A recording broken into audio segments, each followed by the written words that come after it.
साथियों, आप सभी का इस प्लेटफॉर्म पर स्वागत है। यहाँ पर हम लोग विजन आईएएस कोचिंग संस्था के द्वारा जो न्यूज़ टुडे शीर्षक से डेली करंट अफेयर प्रोवाइड किया जाता है उसको यहाँ पर हम लोग देखेंगे। तो चलिए प्रारंभ करते हैं। सबसे पहले बात करते हैं कि एक रिपोर्ट के अनुसार कृषि खाद्य कंपनियों द्वारा कार्बन तटस्थ बनने के प्रयास जो हैं वो असमान रहे हैं। देखिए, संयुक्त राष्ट्र खाद्य और कृषि संगठन FAO तथा यूरोपीय bank for reconstruction and development EBRD ने investing in carbon neutrality utopia and the new green wave शीर्षक से रिपोर्ट जारी की है। यह रिपोर्ट कृषि खाद्य प्रणालियों को कार्बन मुक्त करने डीकार्बनाइजिंग पर एक व्यापक विवरण प्रदान करती है। देखिए, शुद्ध शून्य कार्बन डाइऑक्साइड उत्सर्जन तब प्राप्त होता है जब एक निर्धारित अवधि में मानव जनित कार्बन डाइऑक्साइड उत्सर्जन जो है वो मानव जनित कार्बन डाइऑक्साइड निपटान द्वारा विश्व स्तर पर संतुलित किया जाता है। यहाँ मानव जनित कार्बन डाइऑक्साइड की बात हो रही है, प्रकृति जनित की बात नहीं हो रही है। शुद्ध शून्य कार्बन डाइऑक्साइड उत्सर्जन को कार्बन तटस्थ भी कहा जाता है। मतलब जो ऐसी स्थिति आती है हो जाती है तब उसे कार्बन तटस्थ स्थिति कही जाएगी। वैश्विक कृषि खाद्य प्रणालियाँ जलवायु परिवर्तन का कारण और पीड़ित दोनों हैं। ठीक है, जो वैश्विक कृषि खाद्य प्रणालियाँ हैं ये जलवायु परिवर्तन जो हो रहा है उसका कारण भी है और उसकी वजह से वैश्विक कृषि खाद्य प्रणालियाँ पीड़ित भी हैं। तो दोनों चीज़ें हैं। कारण किस प्रकार से है? तो कृषि खाद्य प्रणाली का उत्सर्जन कुल मानव जनित कृषि खाद्य प्रणाली का जो कार्बन डाइऑक्साइड का उत्सर्जन है कुल मानव जनित ग्रीन हाउस गैस उत्सर्जन का 21 से 37% है। वहीं पीड़ित के तौर पर देखें तो बढ़ते तापमान, बदलते वर्षा पैटर्न और आपूर्ति श्रृंखला में बाधाएं खाद्य उत्पादन को प्रभावित करते हैं। साथ ही भुखमरी को समाप्त करने के वैश्विक प्रयासों को कमजोर भी करते हैं। यह जो रिपोर्ट है यह रिपोर्ट 5 कार्यक्षेत्र की पहचान करती है। इनका उपयोग अलग अलग हितधारक जैसे कि हितधारकों में नीति निर्माता, कृषि व्यवसाय, किसान इत्यादि आएंगे। तो इनका उपयोग अलग अलग हितधारक हरित कृषि खाद्य प्रणालियों को अपनाने में तेजी लाने के लिए कर सकते हैं। रणनीतिक रूप से कार्बन तटस्थ को लक्षित करना मतलब इसके लिए जिन खाद्य प्रणालियों को इस्तेमाल कर सकते हैं उनमें पहला है रणनीतिक रूप से कार्बन तटस्थता को लक्षित करना। सरकार विकार्बनीकरण नीतियों और रणनीतियों को विकसित कर सकती है। उदाहरण के लिए राष्ट्रीय स्तर पर निर्धारित योगदान। दूसरा, साधनों और पद्धतियों में सुधार और मानकीकरण। कार्बन लेखांकन के लिए डेटाबेस एवं मानकों को सरल तथा सुसंगत बनाकर ऐसा किया जा सकता है। तीसरा, मजबूत अभिशासन तंत्र को बढ़ावा देना। निम्न कार्बन निवेश और निजी क्षेत्र के अनुपालन का मार्गदर्शन करने के लिए यह आवश्यक है। चौथा पॉइंट है कार्बनीकरण के लिए सीधे कंपनियों और किसानों का समर्थन करना चाहिए। पांचवा, कार्बन तटस्थता पर लोगों को शिक्षित करना और उनसे संवाद करना चाहिए। अब यहां पर थोड़ा सा हम लोग देखते हैं कार्बन तटस्थता या शुद्ध शून्य कार्बन डाइऑक्साइड उत्सर्जन, दूसरा शुद्ध शून्य उत्सर्जन और जलवायु तटस्थता, ये तीनों चीज़ें क्या हैं? देखिए, केवल कार्बन उत्सर्जन से संदर्भित है। ये जो कार्बन तटस्थता या शुद्ध शून्य कार्बन डाइऑक्साइड उत्सर्जन है ये केवल कार्बन उत्सर्जन से संदर्भित है। कार्बन तटस्थता प्राप्त करने का अर्थ है जितना संभव हो उतने कार्बन डाइऑक्साइड उत्सर्जन को कम करना, तत्पश्चात उस मात्रा को जितना उत्सर्जित हुआ है उस मात्रा को संतुलित करना जिन्हें निपटान के माध्यम से समाप्त नहीं किया जा सकता है। दूसरा, शुद्ध शून्य उत्सर्जन वायुमंडल से अतिरिक्त ग्रीन हाउस गैस को, मतलब यहाँ केवल कार्बन डाइऑक्साइड भी एक ग्रीन हाउस गैस है, तो यहाँ केवल कार्बन डाइऑक्साइड को नहीं बल्कि जो अन्य ग्रीन हाउस गैस है उनको भी यहाँ पे लिया जाएगा। तो वायुमंडल से अतिरिक्त ग्रीन हाउस गैस को हटाने के पश्चात शून्य ग्रीन हाउस गैस का लक्ष्य प्राप्त करने में किसी भी कमी को पूरा करने के लिए स्वयं के उत्सर्जन से संबंधित गतिविधियों में कमी की जा सकती है जिससे कि ग्रीन हाउस गैसेस का उत्सर्जन ना हो। यह पेरिस समझौते में उल्लिखित लक्ष्यों के अनुरूप है। जलवायु तटस्थता क्या होती है? तो देखिए, एक संगठन कारण होने वाले अन्य सभी नकारात्मक पर्यावरणीय प्रभावों को समाप्त करते हुए सभी ग्रीन हाउस गैसों को शून्य तक कम करना जलवायु तटस्थता की स्थिति कहलाती है। आगे चलते हैं। आगे हम बात करते हैं G7 सदस्य देशों ने रूस पर प्रतिबंध सहित ऊर्जा और खाद्य सुरक्षा पर सहमति व्यक्त की है। देखिए, रूस पर प्रतिबंध, यहाँ पर ये जो लाइन लिखी गई है ये इसकी यहाँ पे ज़रूरत नहीं है। रूस पर प्रतिबंध की बात करें तो रूस को उसके आक्रामक युद्ध से लाभ उठाने से रोकने के उपायों की तलाश की जाएगी। इसमें एक निश्चित मूल्य सीमा से ऊपर बेचे जाने वाले रूसी तेल के परिवहन पर प्रतिबंध शामिल है। दूसरा, रूसी असैन्य परमाणु सामग्री और इससे संबंधित वस्तुओं पर निर्भरता कम की जाएगी। तीसरा, रूसी समुद्री कच्चे तेल और पेट्रोलियम उत्पादों के परिवहन को वैश्विक स्तर पर सक्षम बनाने वाली सभी सेवाओं के व्यापक निषेध पर विचार किया जाएगा। खाद्य सुरक्षा के बारे में, सबसे अधिक अभावग्रस्त लोगों को भुखमरी और कुपोषण से बचाने के लिए अतिरिक्त 4.5 अरब डॉलर की राशि उपलब्ध कराने की प्रतिबद्धता व्यक्त की गई है और खाद्य और कृषि बाजारों को खुला रखने की प्रतिबद्धता पर कायम रहने की भी घोषणा की गई है। ऊर्जा के संदर्भ में बात करें तो वैश्विक स्तर पर मूल्य वृद्धि को कम करने तथा अर्थव्यवस्थाओं और समाजों पर इसके प्रभाव को रोकने के उपायों की खोज की जाएगी। दूसरा, ऊर्जा बाजारों में तनाव कम करने के लिए उत्पादक देशों को अपना ऊर्जा उत्पादन बढ़ाने के लिए प्रोत्साहित किया जाएगा। तीसरा, वर्ष 2035 तक पूरी तरह यह मुख्य रूप से कार्बन रहित विद्युत क्षेत्र के लक्ष्य को प्राप्त करने के लिए प्रतिबद्धता व्यक्त की गई है। मतलब कार्बन रहित मतलब इसको कोल से इसका उत्पादन नहीं किया जाएगा। G7 क्लाइमेट क्लब, पेरिस समझौते के प्रभावी कार्यान्वयन का समर्थन करने के लिए क्लाइमेट क्लब की स्थापना की जाएगी। तो ध्यान रखिएगा, ये क्लाइमेट क्लब किससे संबंधित है? G7 से। यह क्लब यथाशीघ्र और वर्ष 2025 तक सामूहिक 100 अरब डॉलर का जलवायु वित्त जुटाने के लक्ष्य को पूरा करने के लिए दृढ़ प्रतिबद्धताओं का नवीनीकरण करेगा तथा प्रयासों को गहन करेगा। आगे बात करते हैं इंटरनेट शटडाउन। संयुक्त राष्ट्र की रिपोर्ट में लोगों के जीवन और मानवाधिकारों पर इसके नाटकीय प्रभाव का विवरण दिया गया है। तो देखिए, संयुक्त राष्ट्र ने देशों से इंटरनेट शटडाउन लागू करने से बचने का आह्वान किया गया है। साथ ही संयुक्त राष्ट्र ने इसके गंभीर दुष्परिणामों की चेतावनी भी दी है। संयुक्त राष्ट्र की रिपोर्ट के अनुसार इंटरनेट शटडाउन के निम्नलिखित प्रभाव हो सकते हैं। क्या क्या? पहला, सभी क्षेत्रों को इंटरनेट शटडाउन की आर्थिक लागत भुगतनी पड़ती है। उदाहरण के लिए यह वित्तीय लेन देन, वाणिज्य और उद्योग को बाधित करता है। दूसरा, यह शैक्षणिक परिणामों को कमजोर करता है, शिक्षा प्रणाली और राजनीतिक वाद विवाद या निर्णय भागीदारी में हस्तक्षेप करता है। तीसरा, संचार में देरी और बाधाएं स्वास्थ्य देखभाल प्रणाली को भी प्रभावित करती हैं। चौथा, यह महिलाओं और लड़कियों की जरूरी सहायता एवं सुरक्षा तक पहुंच को बाधित करता है। इस प्रकार यह लैंगिक विभाजन को बढ़ाता है। पांचवां, लोगों को उनके परिजनों तक पहुंचने के सबसे सुगम साधन से वंचित करके मानसिक आघात का कारण बनता है। रिपोर्ट के प्रमुख सिफारिशों की बात करें तो पहला, राज्यों के लिए क्या सिफारिश है? इसमें राज्यों को संपूर्ण इंटरनेट शटडाउन से बचना चाहिए। कोई भी इंटरनेट शटडाउन निम्नलिखित शर्तों के अधीन होना चाहिए। वो शर्तें क्या हैं? पहला, किसी भी प्रकार की अस्पष्टता नहीं होनी चाहिए उन शर्तों में। साथ ही इसे सार्वजनिक रूप से उपलब्ध कानून पर आधारित होना चाहिए। दूसरा, इसका सहारा तभी लिया जाए जब यह किसी वैध उद्देश्य को प्राप्त करने के लिए आवश्यक हो। तीसरा, इंटरनेट शटडाउन को कानूनी उद्देश्य के अनुपातिक होना चाहिए। दूसरा, कंपनियों के लिए क्या निर्देश है? इसमें परामर्श है तो संचार बाधाओं को रोकने और उनका समाधान करने के लिए कार्य करने वाले सभी हितधारकों के साथ जुड़ाव एवं सहयोग को बेहतर किया जाना चाहिए। विकास एजेंसियों, क्षेत्रीय संगठनों और अंतर्राष्ट्रीय संगठनों के लिए क्या सिफारिश है?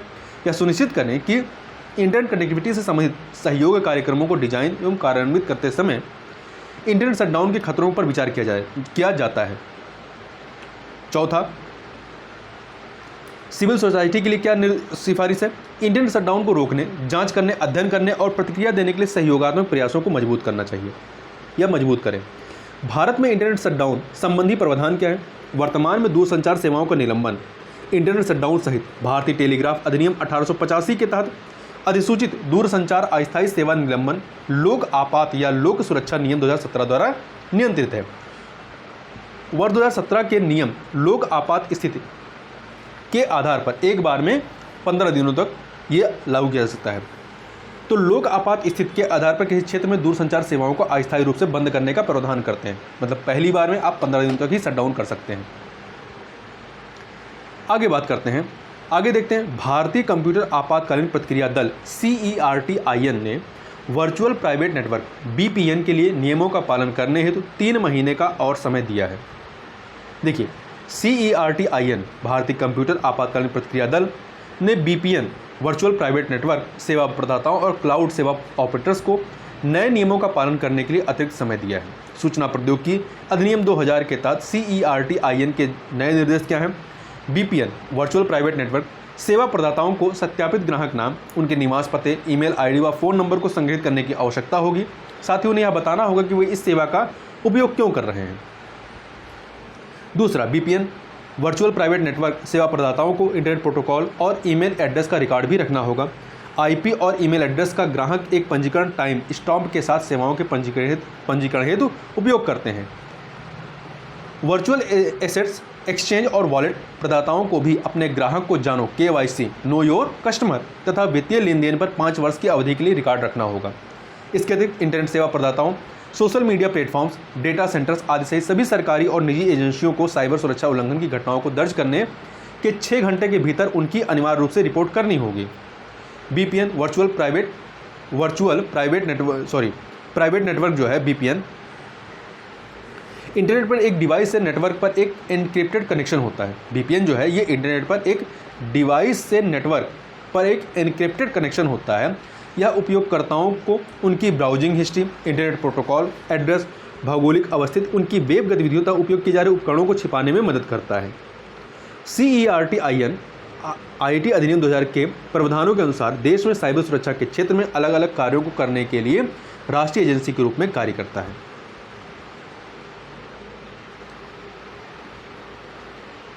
आगे चलते हैं, आगे बात करते हैं। भारत और संयुक्त अरब अमीरात UAE ने रणनीतिक साझेदारी को मजबूत करने का संकल्प लिया है। भारत के प्रधानमंत्री की संयुक्त अरब अमीरात की यात्रा के दौरान दोनों देशों ने जॉइंट विजन स्टेटमेंट JVS में प्रगति की समीक्षा की है। जॉइंट विजन स्टेटमेंट को वर्चुअल शिखर सम्मेलन फरवरी 2022 के दौरान जारी किया गया था। जॉइंट विजन स्टेटमेंट ने दोनों देशों के बीच व्यापक रणनीतिक साझेदारी को मजबूत किया है। साथ ही इसने रक्षा, सुरक्षा, व्यापार और निवेश पर विशेष ध्यान देते हुए सहयोग बढ़ाने के लिए रोड मैप भी तैयार किया है। भारत संयुक्त अरब अमीरात संबंध की बात करें तो व्यापार के क्षेत्र में देखें तो भारत संयुक्त अरब अमीरात व्यापक आर्थिक भागीदारी समझौते अर्थात CEPA पर वर्चुअल शिखर सम्मेलन के दौरान हस्ताक्षर किए गए थे। यह समझौता आधिकारिक रूप से 1 मई 2022 से प्रभावी हो गया है। CEPA आर्थिक भागीदारी समझौता से 5 वर्षों के भीतर द्विपक्षीय वस्तु व्यापार के बढ़ करके कुल 100 अरब अमेरिकी डॉलर हो जाने की उम्मीद है। वहीं इसी प्रकार द्विपक्षीय सेवा व्यापार के बढ़ करके ये वस्तु व्यापार है और यहाँ सेवा व्यापार की बात हो रही है। सेवा व्यापार बढ़ करके 15 अरब अमेरिकी डॉलर से अधिक हो जाने की अपेक्षा है। वस्तु व्यापार 100 अरब डॉलर से अधिक और 100 अरब डॉलर हो जाएगा और सेवा व्यापार जो है वो 15 अरब डॉलर। यह भारतीय निर्यातकों को संयुक्त अरब अमीरात के माध्यम से पश्चिमी एशियाई देशों, अफ्रीका आदि तक पहुँच प्राप्त करने में मदद करेगा। रक्षा और सुरक्षा के क्षेत्र की बात करें तो डेजर्ट ईगल जैसे नियमित सैन्य अभ्यासों, तो ध्यान रखिएगा डेजर्ट ईगल संयुक्त अरब अमीरात और भारत के मध्य होने वाला संयुक्त सैन्य अभ्यास है, के माध्यम से क्षेत्र में शांति एवं सुरक्षा बनाए रखने के लिए समुद्री सहयोग को बढ़ावा दिया जा रहा है। दोनों देश संयुक्त रूप से चरमपंथ और सीमा पार आतंकवाद सहित सभी प्रकार के आतंकवाद से लड़ने के लिए प्रतिबद्धता व्यक्त कर चुके हैं। जनसंपर्क, संयुक्त अरब अमीरात में भारतीय प्रवासियों की संख्या सबसे अधिक 35 लाख है। ये भारत में उच्च विप्रेषण रेमिटेंस जो है के रूप में योगदान करते हैं, वहाँ से पैसे भारत भेजते हैं। वर्ष 2019 में 17.06 अरब डॉलर रेमिटेंस भारत को संयुक्त अरब अमीरात से प्राप्त हुआ था। अंतरिक्ष सहयोग की बात करें तो भारतीय अंतरिक्ष अनुसंधान संगठन इसरो ने संयुक्त अरब अमीरात का पहला नैनो उपग्रह नाइफ वन प्रक्षेपित किया था। आगे बात करते हैं, आगे है चीन को संतुलित करने के लिए संयुक्त राज्य अमेरिका के नेतृत्व में partners in the blue Pacific BP partners in the blue Pacific पहल आरंभ की गई है। देखिए America, Australia, New Zealand, United kingdom और जापान ने, ये 5 देश नाम याद रखिएगा, महत्वपूर्ण है। America, Australia, New Zealand, United kingdom और जापान ने partners in the blue Pacific पहल की घोषणा की है। ध्यान रखिएगा इसमें भारत शामिल नहीं है। इस पहल को प्रशांत महासागर के द्वीपीय देशों में चीन की आक्रामक पहुंच के विरुद्ध प्रतिक्रिया के रूप में देखा जा रहा है। इससे पहले चीन ने कॉमन डेवलपमेंट विजन नामक एक प्रारूप समझौता जारी किया था। इसमें चीन ने यह मंशा व्यक्त की थी या प्रकट की थी कि वह प्रशांत देशों के साथ कानून लागू करने में सहयोग का विस्तार करना चाहता है। Partners in the blue Pacific के बारे में बात करें तो यह 5 देशों का एक अनौपचारिक तंत्र है। यह प्रशांत द्वीपीय देशों का समर्थन करने और क्षेत्र में राजनयिक व आर्थिक संबंधों को बढ़ावा देने पर केंद्रित है। इसका उद्देश्य निकट सहयोग के माध्यम से प्रशांत क्षेत्र में समृद्धि, लचीलापन और सुरक्षा को बढ़ाना है। यह प्रशांत क्षेत्रवाद को आगे ले जाएगा और प्रशांत द्वीप समूह मंच के साथ मजबूत संबंध स्थापित करेगा। इसके सहयोग के क्षेत्रों में जलवायु संकट, कनेक्टिविटी और परिवहन, समुद्री सुरक्षा आदि शामिल हैं। हिंद प्रशांत का सामरिक महत्व के बारे में बात करें तो यह विश्व के भू क्षेत्र का 44% है। यहाँ विश्व की 65% जनसंख्या निवास करती है। इन देशों की वैश्विक जीडीपी में 62% हिस्सेदारी है और विश्व के वस्तु व्यापार में 46% हिस्सेदारी है। वस्तु व्यापार में, सेवा व्यापार नहीं, वस्तु व्यापार। इस क्षेत्र में दुनिया का सबसे अधिक आबादी वाला देश चीन तथा सबसे अधिक आबादी वाला लोकतंत्र भारत स्थित है।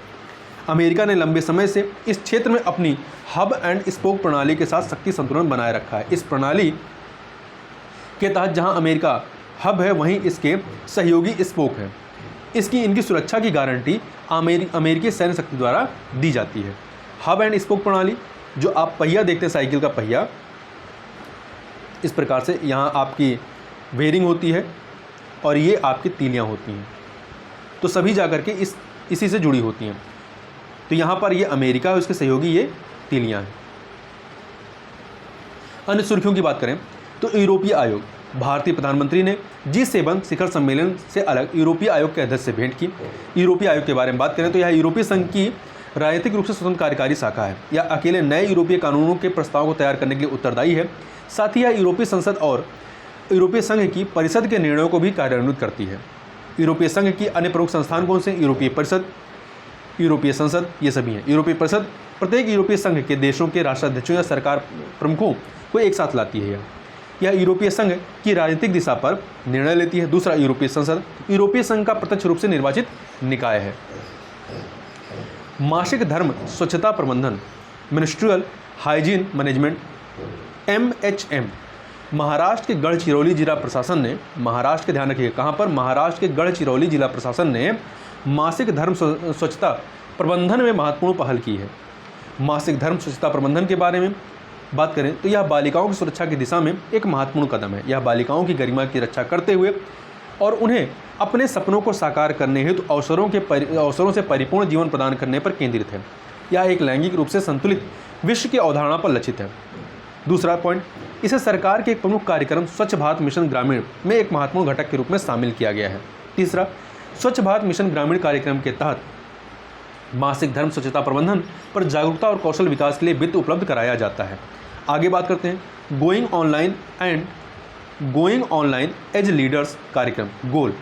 हाल ही में जनजातीय कार्य मंत्रालय ने गोल कार्यक्रम के दूसरे चरण का आरंभ किया है। गोल कार्यक्रम जनजातीय कार्य मंत्रालय और फेसबुक इंडिया, ध्यान रखिएगा, जनजातीय कार्य मंत्रालय और फेसबुक इंडिया की संयुक्त पहल है।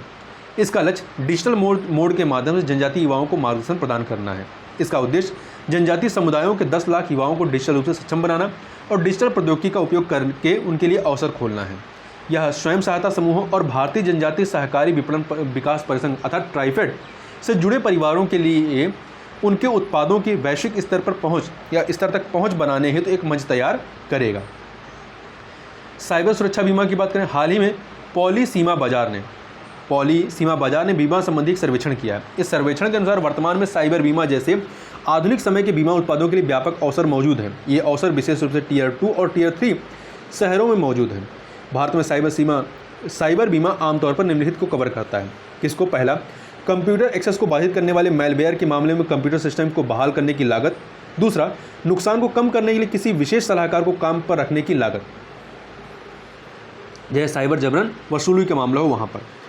तीसरा, यदि कोई तीसरा पक्ष मुकदमा दायर करता है तो न्यायालय में बचाव की लागत इत्यादि को ये कवर करता है। चंद्रमा पर टकराव के स्थल के बारे में बात करें, impact site on moon.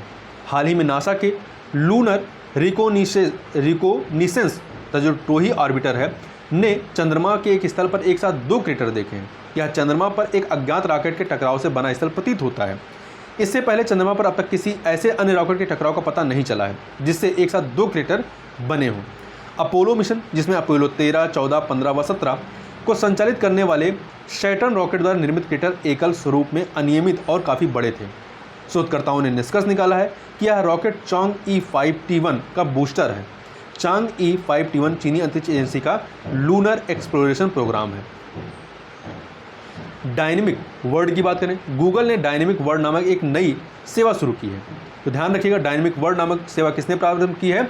Google ने। यह सेवा दुनिया भर में लगभग real time land cover data प्रदान करती है। डायनेमिक वर्ल्ड के बारे में बात करें, यह आग, बाढ़, वनों की कटाई और यहाँ तक कि शहरी विकास जैसी विभिन्न प्राकृतिक तथा मानवीय गतिविधियों के कारण ग्रह किस प्रकार परिवर्तित हो रहा है, इस पर भी निगरानी रखने में मदद करता है। दूसरा, यह जानकारी वैज्ञानिकों और नीति निर्माताओं को पारिस्थितिकी तंत्र की निगरानी करने में मदद करेगी। साथ ही भविष्य की आपदाओं से ग्रह की रक्षा के लिए अधिक सटीक पूर्वानुमान व प्रभावी योजनाओं को सक्षम करने में सहायता भी प्रदान करेगी। ननचोगा कनाडा के यूक्रेन राज्य क्षेत्र के दक्षिण में कनाडा के यूकोन राज्य क्षेत्र के दक्षिण में परमाफ्रॉस्ट में उत्खनन के दौरान बेबी मैमथ के अवशेष प्राप्त हुए हैं। परमाफ्रॉस्ट मतलब जहाँ पर सतह पे जो है एक बर्फ़ की काफ़ी मोटी परत टाइप की जम जाती है, वो परमाफ्रॉस्ट होता है।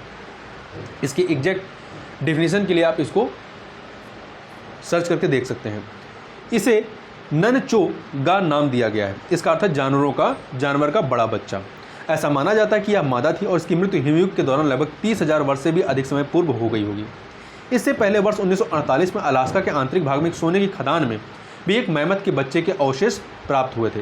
इसे एफी नाम दिया गया था। तो ध्यान रखिएगा कि ननचोगा नाम क्या है, ये जो है आपका बेबी मैमथ का अवशेष है।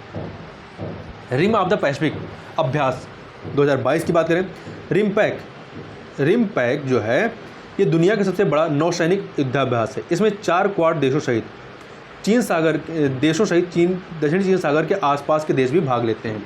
4 क्वाड कौन से हैं? भारत, जापान, अमेरिका और ऑस्ट्रेलिया। रिमपैक 2022 का नेतृत्व अमेरिकी नौसेना कर रही। भारत सहित 27 देश इस बहुआयामी अभ्यास के वर्तमान संस्करण में भाग ले रहे हैं। आगे बात करते हैं सुर्खियों में रहे स्थल में, तो इसमें सबसे पहले बात करते हैं स्कॉटलैंड की। किसकी बात कर रहे हैं? स्कॉटलैंड की, जिसकी राजधानी एडिनबर्ग है। आप यहाँ मैप में देखेंगे तो यूके यूनाइटेड किंगडम है, यहाँ ऊपर जो इसका हिस्सा है ये स्कॉटलैंड है। देखिए, स्कॉटलैंड ने अक्टूबर 2023 को स्वतंत्रता के लिए एक नए जनमत संग्रह की घोषणा की है। वर्ष 2014 के जनमत संग्रह में स्कॉटिश मतदाताओं ने स्वतंत्रता को अस्वीकार कर दिया था। इसमें 55% मतदाताओं ने कहा था कि वो यूनाइटेड किंगडम का हिस्सा बने रहना चाहते हैं। यूके, इंग्लैंड, स्कॉटलैंड, वेल्स और उत्तरी आयरलैंड से जो यूके जो है यूनाइटेड किंगडम, ये इंग्लैंड, स्कॉटलैंड, वेल्स और उत्तरी आयरलैंड से मिलकर बना है। ठीक है, इधर आपका उत्तरी आयरलैंड है। देखिए, राजनीतिक सीमाओं की बात करें तो यह उत्तरी यूरोप में स्थित है और ग्रेट ब्रिटेन द्वीप के लगभग 1/3 भाग का निर्माण करता है। इसके उत्तर और पश्चिम में जो है यहाँ पे अटलांटिक महासागर, पूर्व में यहाँ पर उत्तरी सागर, नॉर्थ सी, तथा दक्षिणी सीमा पर यहाँ पर इंग्लैंड अवस्थित है। भौगोलिक विशेषताओं की बात करें, इसे 3 भागों में वर्गीकृत किया गया है: उत्तरी उच्च भूमि, मध्य तराई क्षेत्र और दक्षिणी उच्च भूमि। उच्चतम बिंदु यहाँ का कौन सा है? बेन नेविस है। सबसे बड़ी झील लोच नेस है। सबसे बड़ी नदी या लंबी नदी कौन सी है? ताई नदी है। स्कॉटलैंड को उत्तरी अटलांटिक धारा जो है ये इसको गर्म रखती है, और जिससे कि यहाँ पर जो है ठंडी के दिनों में भी बर्फ़ नहीं जम पाती है और यहाँ पर व्यापार इत्यादि बंदरगाह से होता रहता है। यहाँ समशीतोष्ण समुद्री जलवायु पाई जाती है। ठीक है, यहाँ पर समशीतोष्ण समुद्री जलवायु पाई जाती है। इस प्रकार से इस वीडियो में बस इतना ही। मिलते हैं नेक्स्ट वीडियो में, तब तक के लिए बहुत बहुत धन्यवाद।